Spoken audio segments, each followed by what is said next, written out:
Discuss किया था पहले में, बहुत ही बेसिक, जो आप प्रीवियस क्लास में डिस्कस कर चुके हैं, ठीक है। उसके बाद हमने कुछ कन्वर्जन आपको बताया, जिसमें अगर कोई भी एंगल है जिसको डिग्री में दिया है तो उसको आप पाई रेडियन में कैसे लिखेंगे, ठीक है। तो आई होप आपको सब समझ में आया होगा।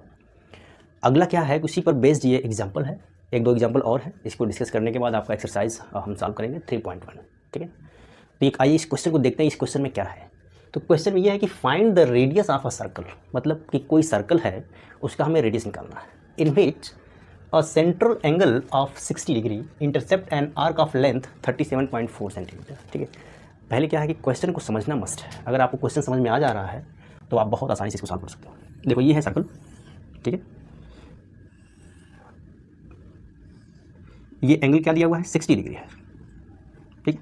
और अगर ये ए है, ये ओ है और ये बी है, तो आर्क क्या है, यही तो है। आर्क क्या है, ए बी है, जिसका वैल्यू दिया हुआ है 37.4 सेंटीमीटर। तो ये क्या निकालना है हमें, आर निकालना है। आर क्या है, ये भी आर है, ये भी आर है, ठीक है। ये 60 लिखा है, आपको 60 मानना है। ये 97 बना हुआ, वो आपको ये सीधा निकालना है। मेन क्या है कि ए बी क्या है, ये आर्क है, जिसको हम एल कहते हैं। ये एल होता है और ये क्या होता है, थीटा होता है, ये आर होता है। एक रिलेशन हमने डिस्कस किया था, थीटा इक्वल टू क्या होता है, तो एल बाई आर। उसी फार्मूले पर रखना है। और ये है, इसको अगर हमें रेडियन में लिखना है तो 60 इंटू पाई अपॉन 180 क्या होता है, ये रेडियन, यही तो होता है। अब ये क्या आ जाएगा, पाई बाई 3 रेडियन। आपको थीटा मिल गया, आर क्या करना है, फाइंड आउट करना है। एल आपको दिया हुआ है 37.4 सेंटीमीटर। और हमें रिलेशन पता है क्या, theta is equal to, we know that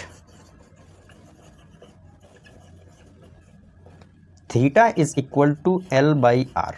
this implies that R is equal to L by theta आएगा।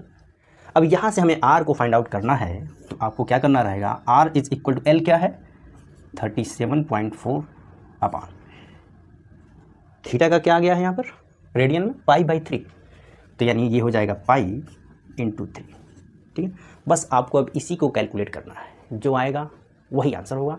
यूनिट क्या होगा, ये सेंटीमीटर में है तो सेंटीमीटर में रहेगा, ठीक है। इसको कैलकुलेट कैसे करेंगे आप,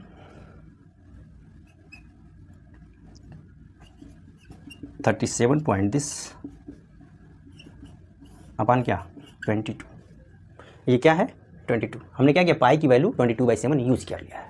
अब सिंपल कैलकुलेशन है, इसको आप कैलकुलेट करेंगे तो आर की वैल्यू डायरेक्ट आएगी। तो क्या मल्टीप्लाइड, तो ये क्या आ जाएगा 17 1 17 34 एंड 35.7 सेंटीमीटर इस सर्कल का रेडियस है, जो कि सेंटर पे 60 डिग्री का एंगल बनाता है, ठीक है।